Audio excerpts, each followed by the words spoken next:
What is going on, Miami Heat Talk fans? It is your boy Ernest, and I am back with another Miami Heat Talk video. Damn, it feels good to say that, you guys. Look, we got a few things to talk about. First and foremost, apologies are due. I know I haven't posted a video in a couple weeks, you guys.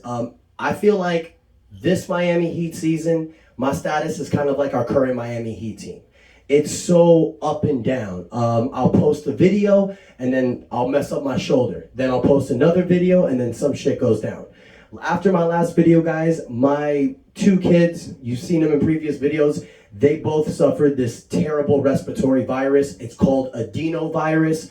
For those of you who don't know, it sucks. It's crazy. One day you're okay, the next day you're feeling terrible. My wife and I caught it as well. I lost my voice, so I couldn't speak for over a week.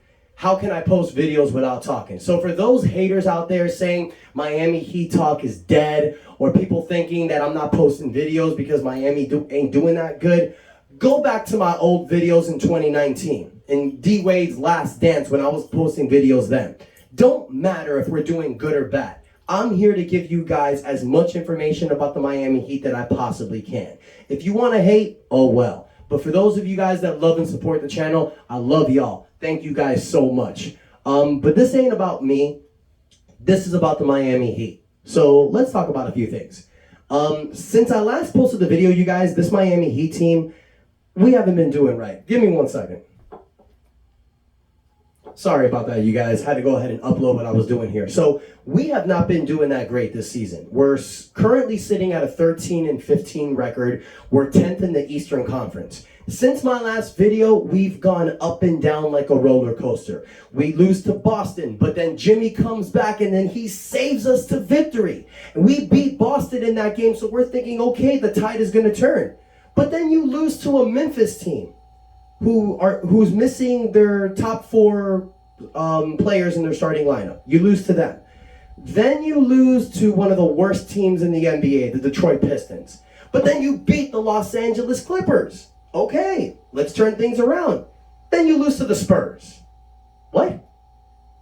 The Spurs. And then last night, we beat the Pacers. So this roller coaster of effects is so damaging because one day we beat a playoff team, but then the next day we lose to a team that's one of the worst in the NBA. In our homestand this year, we lost to Detroit and San Antonio. What the hell? What the hell? Look, if we were a mediocre team, that'd be fine, but we're not playing our players like we're mediocre. This is a championship contending team. We are over the salary cap. We are almost over the luxury tax. We are playing multiple players a max contract. This is just a terrible season so far. Why is it a terrible season? Well, it's the same thing that we've talked about, you guys. I hate to beat a dead horse with a stick, but it's the problems that we're going through. Injuries. The fact that we can't keep this team together healthy for a full season. Yeah, Victor Oladipo has come back, but averaging 8 points a game, 3 rebounds, and 3 assists, that's not the same Victor Oladipo that we know. It's going to take time. I understand that, but it sucks. It really sucks. And I feel like I'm saying this in every video for the Miami Heat. Things are just crap lately, okay? Another thing that I'm not really enjoying is that I'm seeing guys like Kyle Lowry, Jimmy Butler, playing extensive minutes early in the season.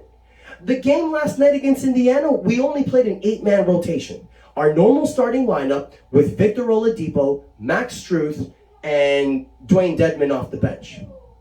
That's playoff numbers.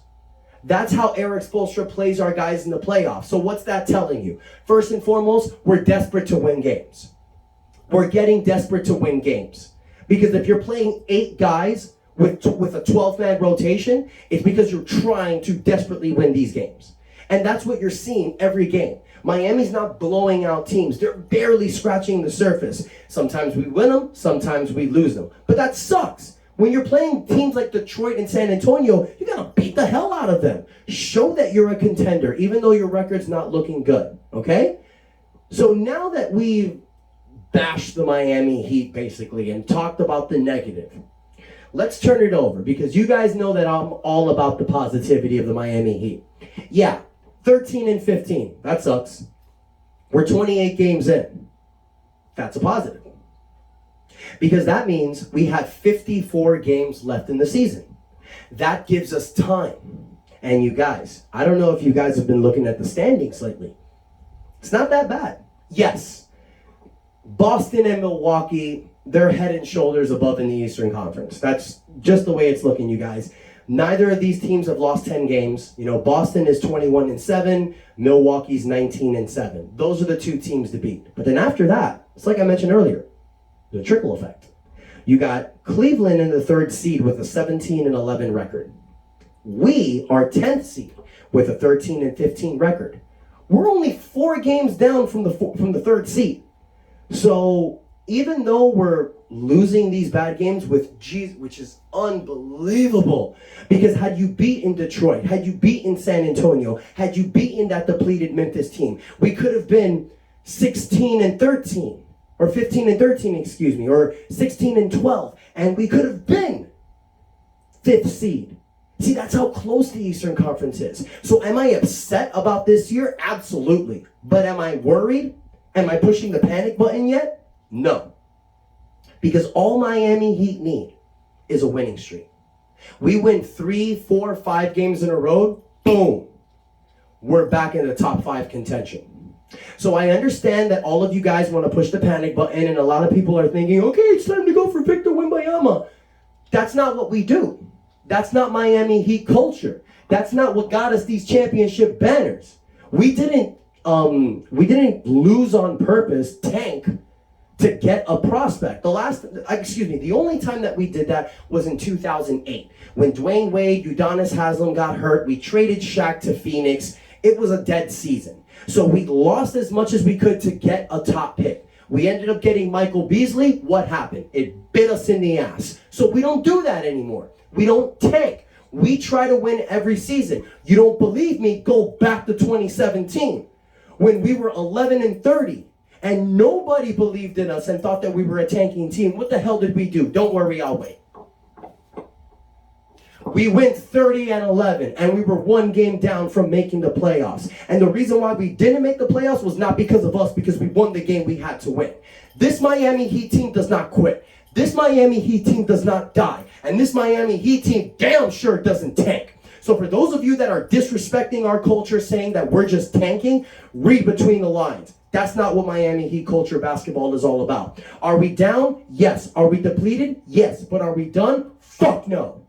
Sorry to curse you guys, but I am so pissed off with how people are talking about the Miami Heat, okay? I understand the frustration and I understand the cause for concern, but we are still in it. Now, the last video I posted, I talked about how the Miami Heat have a really good schedule coming up. We didn't take advantage of that. But the great thing is, we still have a lot of winnable games coming up. The next 5 games, we can turn our season around. We got OKC tomorrow. We got the Rockets on Thursday.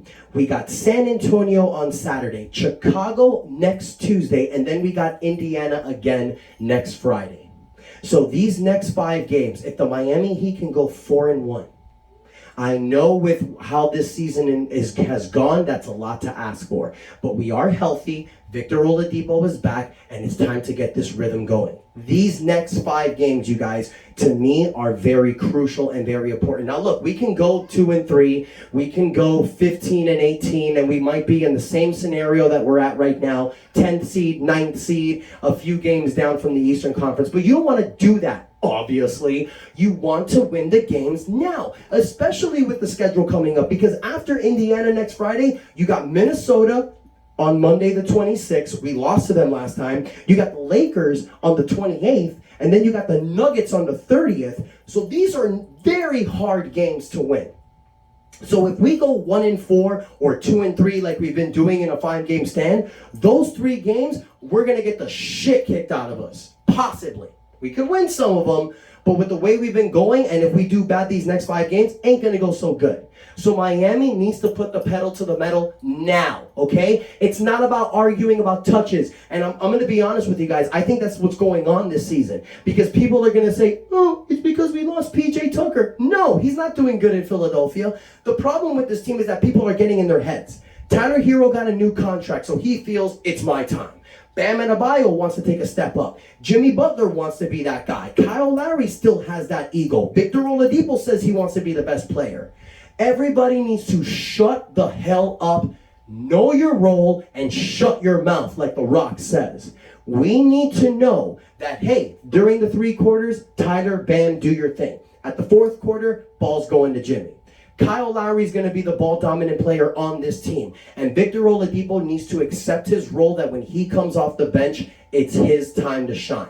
Max Strus has got to hit his shot. Gabe Vincent's got to come back from injury. We know what this team can do. We just need a fully healthy roster. The good thing, you guys, is that all this shit has been happening early in the season. So we still have a lot of time. I hope to God that I'm sitting here in 2023 giggling my ass off about how worried everybody was. But in order for us to do that, we need to make these changes, you guys. I'm expecting a big win against OKC tomorrow. We need a dominant victory. We got to smoke them out by 20 to 30 points. None of this keeping it close in the end. Stomp your foot down their throats, beat them, and show why you were a contender last year and you should be a contender this year. For those of you that think the Miami Heat are out, no. You bandwagon fans will truly realize what this culture is all about. I believe in this team, I love this team, and I know that we are better than what our record says. So now it's your turn, you guys. Let me hear what you think. Let me know your thoughts in the comments. Be as positive as you can about this team. I know it's hard, but let me know what you think. But most importantly, you guys, help your boy out. Hit the like button. I got over 560 subscribers. I should be seeing 500 likes every video. Help your boy out. But most importantly, you guys, if you have not subscribed to the channel yet, do me a favor and subscribe. I've been trying to do a free jersey giveaway when I hit 1,000 subscribers. I got a bunch of these jerseys ready to go out to you guys, but I need your help. Get me to 1,000 subscribers by the All-Star break. If we are able to do that, I will do a free jersey giveaway. No cost. I'll take care of it. So thank you guys so much. I love y'all. And until next time, it's your boy Ernest out. And that is enough said. Let's go Heat.